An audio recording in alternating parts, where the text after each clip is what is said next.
ان کا نہیں وہ جذباتی ہوئے ہیں. نہیں وہ ان کا رائٹ ہے, ان کا رائٹ ہے, وہ کہہ رہے ہیں ہمیں احتجاج کرنے کی آپ لوگ اجازت نہیں دیتے, آئین کے آرٹیکل میں لکھا ہے. پھر اچھا نہیں دیکھیں, بات یہ ہے کہ میں جب نعیم صاحب گفتگو کر رہے تھے تو میرے ذہن میں آ رہا تھا کہ پاکستان جو تحریک انصاف ہے وہ آپسی جو ایشوز ہیں ان کے اوپر بہت زیادہ الجھی ہوئی ہے, اور جو یعنی عمران خان صاحب سینٹرک پالیٹکس کر رہے ہیں کہ کسی طریقے کے ساتھ عمران خان صاحب کی رہائی ہو جائے, جیل میں کوئی سہولت مل جائے, فلاں کام ہو جائے, فلاں کام ہو جائے. حالانکہ اس وقت جو پاکستان کی جو نیشنل ایشوز ہیں, اگر پاکستان تحریک انصاف ان کے اوپر پوزیشن ٹھیک کرے تو میرا خیال ہے کہ شاید پھر عمران خان صاحب کی بھی واپسی کا کوئی راستہ اس صورت میں کوئی بن جائے.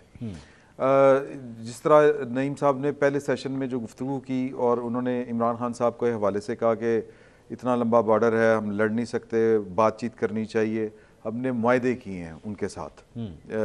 طالبان کے ساتھ, بی ایل اے کے ساتھ ہم نے بڑی کوشش کی پاکستان کی ریاست نے کہ ان کے ساتھ بات چیت ہو. عمران خان صاحب جو ذکر کر رہے ہیں فیض حمید صاحب کو, جو وہ کریڈٹ دے رہے ہیں, وہ پاکستان کی پارلیمنٹ نے جو 20ویں ترمیم کی تھی, جو نیشنل ایکشن پلان بنایا تھا, یہ اس سے انحراف کیا تھا 3 شخصیات نے. ایک وزیر اعظم کے اس وقت کے جناب عمران خان صاحب, ایک جنرل فیض حمید صاحب نے, اور ایک جنرل باجوہ صاحب نے. اس وقت جو دہشت گردی ہے ایک دوسرے کو جو سپورٹ کر کے کر رہے ہیں, گرو وہ کر رہے ہیں, اور وہ اسی وجہ سے کر رہے ہیں جو آپ ان کو پاکستان میں واپس لے کے آئے. ہم نے ان کے ساتھ معاہدے کیے, صوفی محمد کے ساتھ بھی معاہدہ کیا, لیکن وہ ہر معاہدے کے بعد اپنا اسپیس بڑھانے کی کوشش کرتے ہیں. جب ان سے وجہ پوچھے تو وہ کہتے ہیں کہ جی ہم نے تو پورے دنیا میں جو ہے وہ اپنی طرز کا, جو اپنی فکر کا جو اسلام ہے وہ نافذ کرنا ہے, جہاں پر عورتوں کو, بچیوں کی تعلیم ہے یا نہیں ہے اس سے کوئی فرق نہیں پڑتا کسی کو, ان کو اسپیشلی. تو یہ اس وقت جو پاکستان میں دہشت گردی ہے, یہ وہ لوگ ذمہ دار ہیں جو نیشنل ایکشن پلان کے اوپر عمل کرنے کے ذمہ دار تھے, لیکن وہ طالبان کے ساتھ معاہدہ کر کے آ گئے اور ان کو پاکستان میں لا کے بسایا. اس دن سے آپ دیکھ لیں کہ پاکستان میں جو دہشت گردی روزانہ کی بنیاد کے اوپر بڑھ رہی ہے. پوچھنا یہ چاہیے ان شخصیات سے, سوال یہ ہونا چاہیے کہ آخر وہ کون سا ایسا منشور تھا یا وہ کون سی ایسی سوچ تھی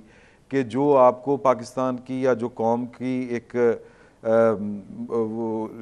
کامن کہتے ہیں اس کو, جو مظہر ہوتا ہے سوچ کا یا ان کی ول کا, اس کے برعکس 3 بندوں نے کچھ اور سوچا اور وہ پاکستان کے اوپر آپ نے مسلط کر دیا. اب جب بات کریں ان سے تو کہتے ہیں ہمارے دور میں تو امن تھا. بھئی آپ کے دور میں امن اس لیے تھا کہ 2015-16 میں پاکستان کی فوج نے پاکستان کی پارلیمنٹ کے حکم کے اوپر آپریشن کیا تھا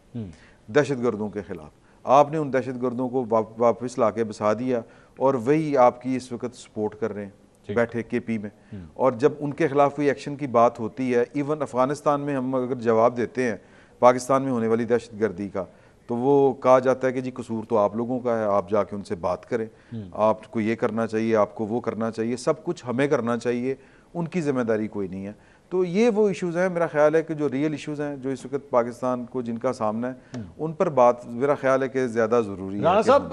ضروری نہیں ہے کہ پھر آخر اس کے اوپر تمام جو سیاسی سٹیک ہولڈرز ہیں وہ کم از کم ایک پیج کے اوپر تو ہوں, اگر چاہے وہ اپوزیشن سے ہی کیوں نہ تعلق رکھتے ہوں. مثال کے طور پہ کل جو ہم نے مناظر دیکھے جب مشترکہ پارلیمنٹ کا اجلاس ہو رہا تھا, اور جس طرح اپوزیشن کی جانب سے روایتی طور پہ, اب تو یہ ایک روایت بن گئی ہے کہ صدر مملکت آئیں گے, وقت کی جو بھی اپوزیشن ہوگی وہ احتجاج کرے گی. نون لیگ نے بھی کیا, یہ نون لیگ نے بالکل ایسے ہی کچھ کیا جو کل ہم نے پی ٹی آئی کی طرف سے دیکھا. پیپلز پارٹی کیا پیپلز پارٹی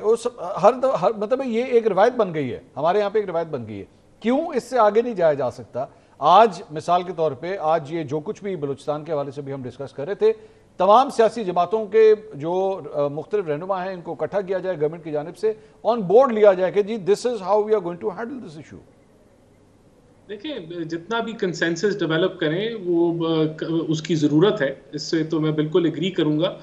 لیکن دیکھیں بات یہ کہ اگر پارلیمنٹ کی بات کریں تو 2008 سے 18 فرینڈلی اپوزیشن کا جو ہے وہ نعرہ لگتا تھا. وہ فرینڈلی اپوزیشن نہیں تھی, وہ ایک میچور اپوزیشن کسی حد تک ہو گئی تھی کہ جو ایک دوسرے کی بات سن لیتی تھی.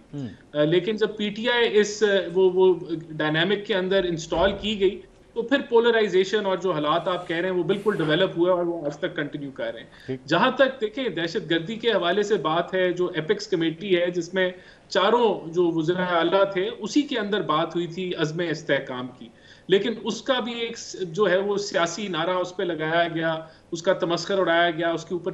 مختلف اوپینین آئے. تو میں یہاں ضرور آپ سے ایگری کروں گا منصور صاحب کہ اس کے اوپر